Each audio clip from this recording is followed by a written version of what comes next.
Que deviennent les pesticides appliqués en agriculture? Véritable enjeu de société, cette question est centrale dans la formation des futurs gestionnaires de la qualité de l'eau. Posons tout d'abord le décor.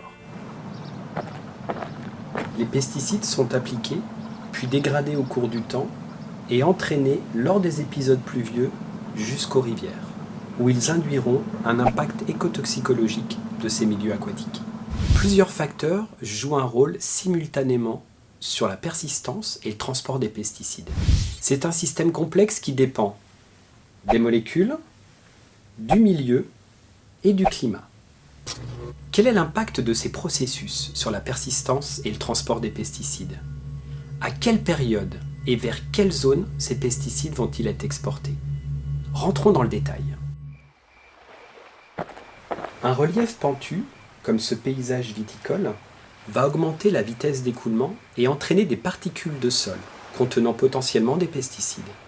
A l'inverse, un paysage plus plat, comme cette plaine céréalière, va favoriser l'infiltration et le transport vertical des pesticides vers la nappe phréatique sous-jacente. La granulométrie du sol, sableuse, argileuse ou limoneuse, sa structure, ainsi que la présence de matières organiques vont jouer un rôle majeur dans la réactivité et la mobilité des pesticides.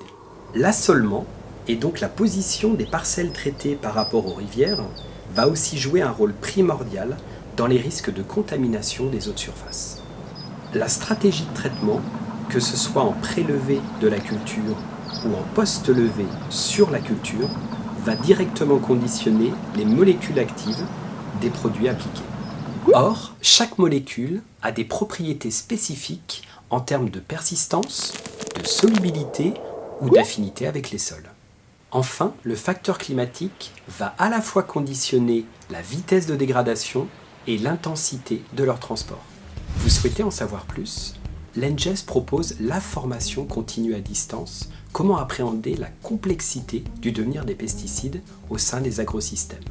Ce module de formation est structuré autour de 6 questions clés.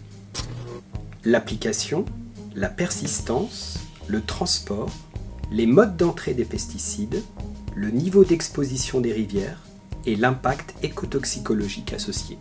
Cette formation propose d'expérimenter l'impact de chaque facteur au sein d'un paysage virtuel. Agronomes, agriculteurs, conseillers agricoles, animateurs de bassins versants, nous vous proposons d'expérimenter et de tester directement l'impact de vos choix au sein d'un simulateur.